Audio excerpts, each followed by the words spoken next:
In 2018, my editor came to me and gave a challenge to me, a really difficult challenge. He said, "David, you got to start thinking about 2018 projects, and I think it should be about civil discourse." Now, mind you, this had been just after a year of the 2016 presidential election. We had the most contentious presidential election that I had seen in my lifetime to that point. And suddenly my boss was asking for a civility project. And I sighed, and I think I said to him, "How are we going to do this? Does anybody care about civility anymore?"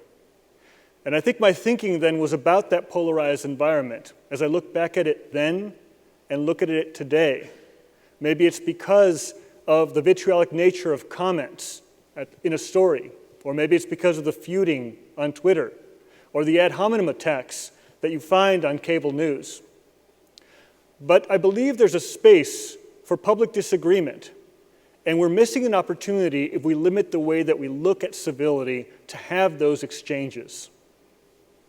So I'm very much for a concept known as adult conversation. An adult conversation is where we have these discussions in ways that we listen to each other, we respect each other, and we find some common ground. We may not agree at the end of it, but we have that mutual respect where relationships matter, even if we disagree on certain parts of facts or solutions. So as we look at civility itself, I want to tell you a little bit of a story that happened a few years ago. I was co-moderating an event at the National Public Library with former Tennessee Governor Bill Haslam, and he was talking about his higher education policy. It was at the end of his term. And we had gotten wind that there were going to be some protesters there demanding clemency for Cyntoia Brown. Cyntoia Brown was serving a life sentence in prison for a murder she convicted when she was 16. And she also had a very compelling story of redemption and rehabilitation. And celebrities like Rihanna took note and were demanding her freedom. So after 45 minutes of discussion with the governor, the first person who came up was one of the protesters who took that moment, a young man. He took that moment to make a statement. And other protesters were shouting down people who wanted to ask a different question. And then things slowed down after a while, because even though they wanted clemency for Cyntoia Brown right then, the governor wanted to explain his process. And he didn't commit to anything that evening, but he did explain what he was going to do in terms of how he thought about those issues, and they weren't satisfied. So we ended the event early, and he said to me something that I'll never forget. He said, "Democracy is messy." You think about that, democracy is messy. That evening, I went to Twitter to look at the conversation and see what people were saying. And I was urging people to have patience, be patient. Something good is coming. But I was stiffly reprimanded in this public square. This was a very contentious issue, an issue that people had very strong opinions about. And in calling for patience while others called for justice, I was very rightfully reprimanded. But at the time, I started thinking about who was being uncivil. Were the protesters being uncivil toward Governor Haslam? Were the criticisms of me uncivil? Or was I the guilty party? Again, that concept of democracy is messy. So civility comes from the root word in Latin called civitas. And civitas is about the bond between society and the citizen, not just the freedoms and the rights, but also the responsibilities. And we see civitas manifested in many of our founding documents, including the Declaration of Rights of the Tennessee State Constitution. Article 1, Section 1 states this, that all power is inherent in the people, and all free governments are founded on their authority and instituted for their peace, safety, and happiness. For the advancement of those ends, they have at all times the unalienable and indefeasible right to alter, reform, or abolish the government in such manner they think proper. Think about that. That's powerful. Civility is not a passive bystander. Civility is now very active. It's in the driver's seat. It calls for citizen participation. It calls for being in the space of public disagreement actively in a way where you might be able to build bridges, where you look to find respect and you look to have that conversation. And I go back to that challenge that my boss gave me. And I worked with my team to come up with this strategy called Civility, Tennessee, which was envisioned as a one-year project with events, forums, debates with candidates, with issues, talking about a variety of different subjects in partnership with universities, in partnership with the National Public Library and other institutions, and also to talk about issues like racism. How do you have a conversation about that that's sustainable, a healthy one?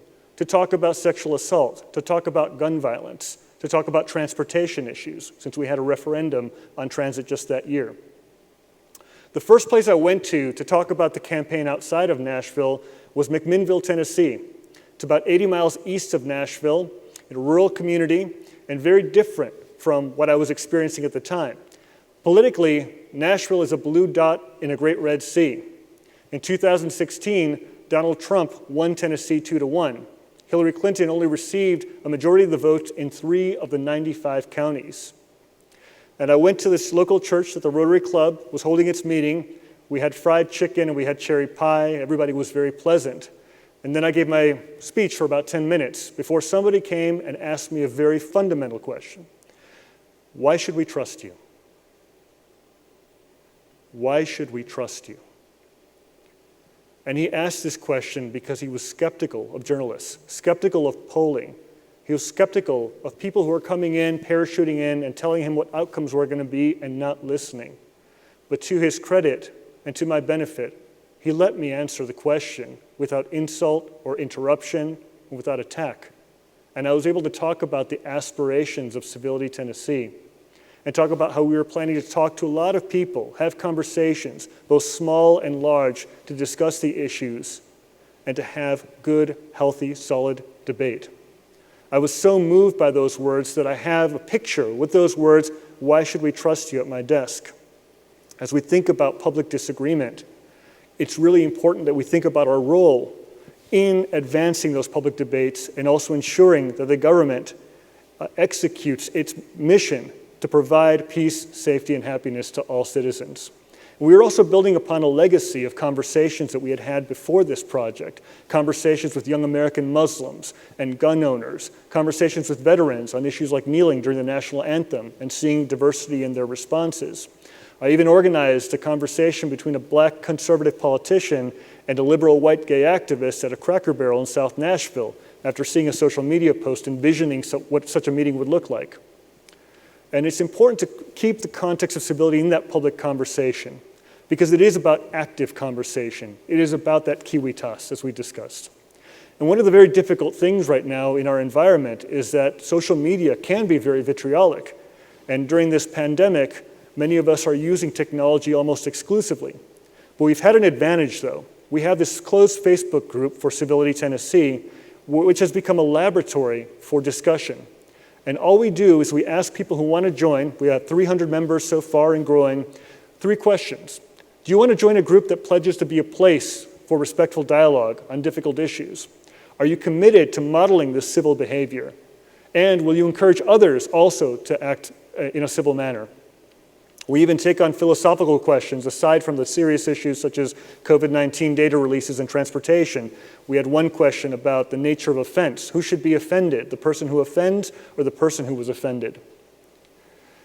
And I tell you this because these conversations are very difficult. And what I love about this group is that they model a conversation. It's not always nice. Sometimes it can be very tense, passionate. People don't speak the same way. People don't react the same way. Yet it's a wonderful way to have a discussion, come together, and really debate those issues of the day in a meaningful way. I want to talk again a little bit about this nature of the relationship of civility, because sometimes civility can be between 2 people. People can be uncivil toward each other, but governments can also be uncivil. Legislation that restricts human rights or civil rights or the right to protest is uncivil. Elected officials and public policy that's presented with decorum can be uncivil.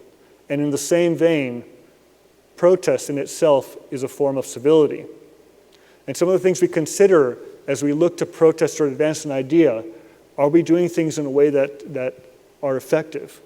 Are we lobbying for legislation that might be federal at the state house? We should be thinking about what those strategies are and thinking about whether or not we're creating a measure for us to exchange and also to listen. Are we open to those other conversations? I learned a hard lesson a few years ago when I wrote a very unpopular opinion about the singer Kid Rock.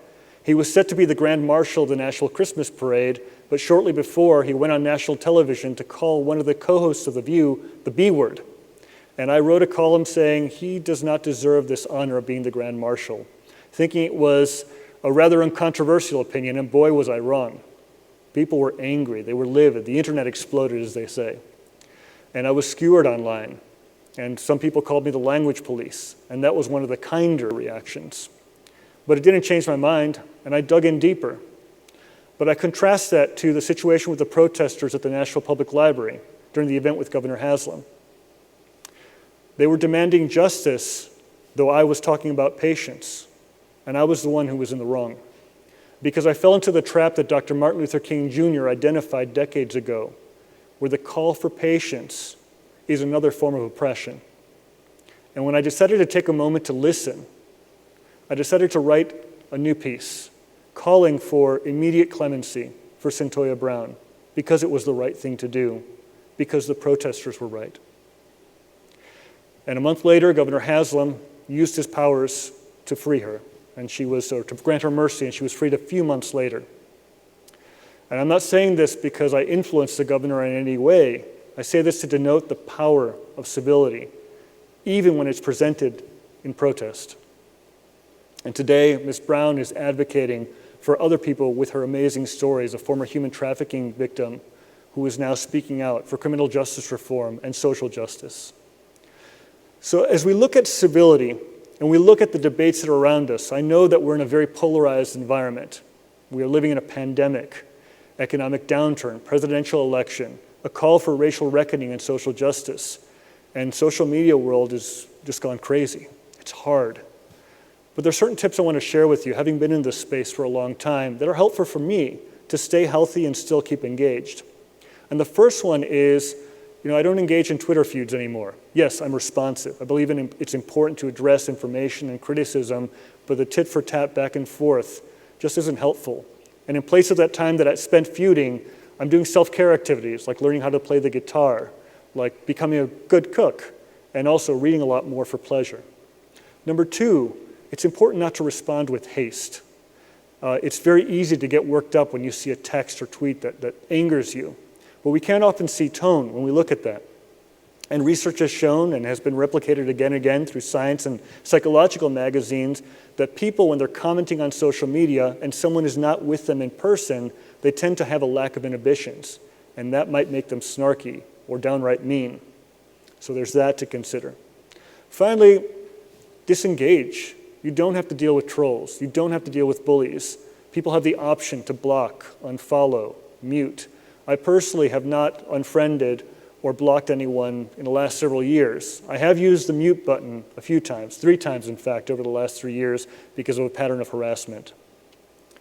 So I have this message up here about voting in the 2020 election. But before I do, I just want to say that civility is not about silencing debate, and it's not about abolishing the public debate and dissent. It really is about having that conversation that we help lead.